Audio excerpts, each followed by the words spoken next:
네, 안녕하세요 여러분. 저는 엑스러브의 리더이자 프로듀서인 우무티라고 합니다. 잘 부탁드립니다.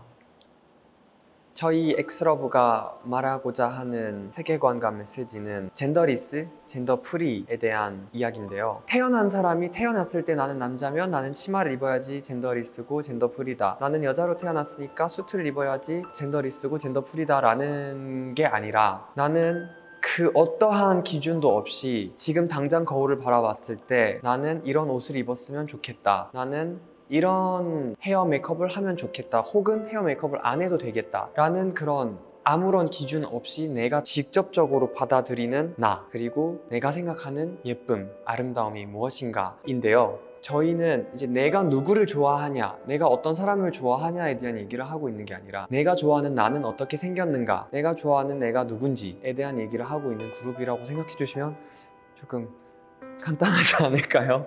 네. 멤버들이 굉장히 조금 더 자유로운 컨셉과 더 자유로운 그런 공간이 있는 아트에 들어왔을 때 더 빛나는 친구들일 것 같다는 저만의 확신이 있어서 제안을 했었고, 이게 좀 도전적인 부분들이 있을 것 같은데 괜찮냐라고 했을 때도 오히려 저한테 뭐가요? 그러니까 이런 느낌이었던 것 같아요. 사람들은 항상 이제 새로운 거를 보게 되시거나 왠지 하면 안 됐었던 것 같은 것들을 하는 거를 봤을 때 어느 정도 놀라움이 있을 거라고 저는 생각을 하는데요. 근데 그것 또한 잘못된 거를 하고 있지 않기 때문에 새로운 거를 보고 놀라움을 느끼셨다면 저한테는 그게 되게 긍정적인 반응이라고 저는 생각하고 있고, 항상 들려오는데요. 저희 이불들이 되게 캐주얼한 대화도 저희랑 많이 하고 장난도 많이 치고 하는 되게 친한 가족 같은 관계이기도 하지만, 또 가끔은 굉장히 딥하고 굉장히 이제 철학적인 이야기를 해주시는 팬분들도 많이 계세요. 어느 지금까지 살아오면서 자기가 인생이 이미 이렇게 굳었다고 생각을 했는데, 나는 이 나이가 돼서 다시 시작할 수 있다는 가능성을 열어줘서 처음에 저희를 보고 거의 한 며칠 동안 계속 눈물만 났다. 이미 자기가 누군지가 정해졌다고, 누가 보면은 나이가 많다고 볼 수도 있지만 누가 보면 아직 한참 먼 나이에 자기가 그렇게 규정을 자기를 그렇게 해버린 자신이 너무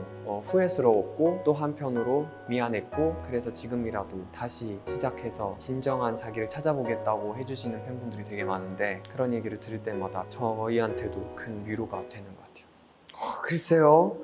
저희 팬분들이 저를 이제 되게 인자한 웃음이 있다고 엄마 같다 라고 해주시는데, 저를 이제 무티쌤, 엄마라고 이렇게 장난으로 불러주시는 팬분들도 많이 계시는데, 그래서 약간 제가 좀 그 눈빛이 좀 되게 다정하고 되게 그렇게 좀 이렇게 느껴지나 봐요. 그게 아마 저의 그런 저도 모르는 습관인 것 같아요. 저는 이제 중국의 소수민족인 위구르족이라는 소수민족인데요. 그래서 그 이름의 뜻은 이제 희망이라는 뜻입니다. 어렸을 때부터 조금 쉽지 않은 아이였던 것 같아요. 에너지도 너무 많고 궁금한 게 너무 많고, 그리고 좀 어렸을 때도 고집이 좀 세가지고 아마 좀 힘드셨을 것 같아요. 가족분들 중에 외할아버지랑 외할머니 두 분 다 아티스트셔가지고, 그래서 어렸을 때부터 이제 외할아버지가 매일매일 악기 연주하시는 거 듣고, 할머니도 같이 춤추시고 악기 연주하시고 그림 그리시고 그러던 환경에서 자랐었고, 그 아파트 단지 자체가 외할아버지 할머니의 동료분들, 모든 아티스트분들이 모여 사는 단지였어요. 예술에 대한 게 너무 자연스럽게 저의 그냥 일부였던 것 같고, 초등학교 6학년 때 춤을 시작해서 제가 이제 케이팝을 처음 알게 된 게 아마 한 중학교 1학년쯤이었던 것 같아요. 제가 청소년 이제 배틀러였어가지고 힙합이나 재즈 펑크 장르, 그리고 아킹, 이렇게 배틀을 종종 참여했었어요. 사실 이제 댄서일 때 댄스 학원에서 저희를 이제 좀 방송에 보내줬었어요. TV 출연한 거 보시고 한국기획사에서 이렇게 좀 이메일들이 온 적이 있었어요. 좀 큰 기획사에서 연락이 와서 제가 너무 놀라고, 나는 할 수 있구나 라는 그 이메일 하나로 나는 되겠다 라는 생각을 왜 했는지는 모르겠지만 그냥 너무나도 확신이 들었었는데, 2015년에 처음 왔으니까 아마 그때는 제가 만 15대 왔어요. 이제 소속사에 합격을 하고 2015년에 처음 한국에 오게 됐죠. 저한테 추억의 음식이 닭갈비. 제가 이제 한국 도착하고 연습하고 첫 휴일에 돌아다니면서 처음으로 밖에서 외식하고 먹었던 게 닭갈비였는데 그 닭갈비가 너무나도 맛있었던 기억이 있었고 한동안 저희 소울푸드가 돼서 다른 외국인 친구들도 너무 많아서 한국어가 잘 안 되니까 닭갈비로 그냥 구호를 만들고 화이팅을 닭갈비로 하고 약간 잘해라라는 것도 닭갈비라고 하고 그냥 그렇게 했었어요.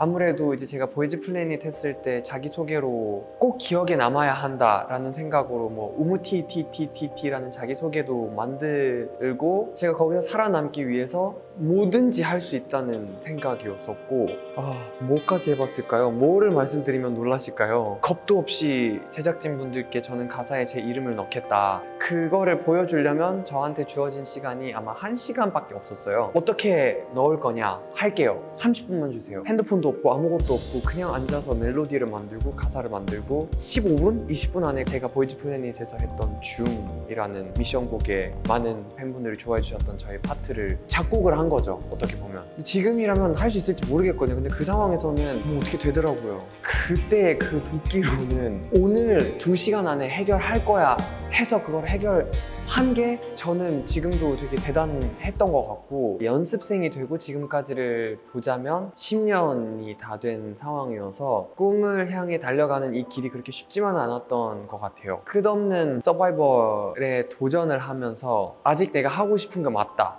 그리고 내가 할 수 있는 것도 맞다 라는 거를 제 자신에게 증명하는 과정이기도 했었고 아마 제가 어렸을 때 그 배틀러였던 그 성격이 남아있는 거 있을 수도 있어요. 대결과 경쟁이랑 서바이벌에 대해서는 스트레스를 느끼는 타입은 아닌 것 같아요. 도파민 약간 네. 아드레날린 약간 경기 나가는 느낌.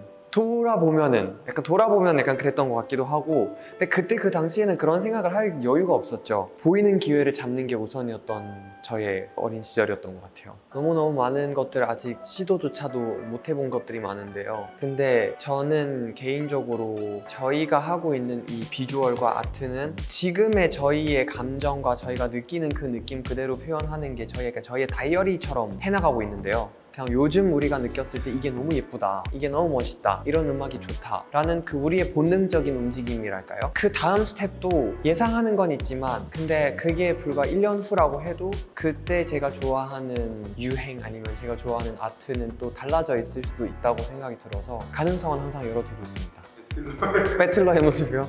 생각해 보겠습니다. 네.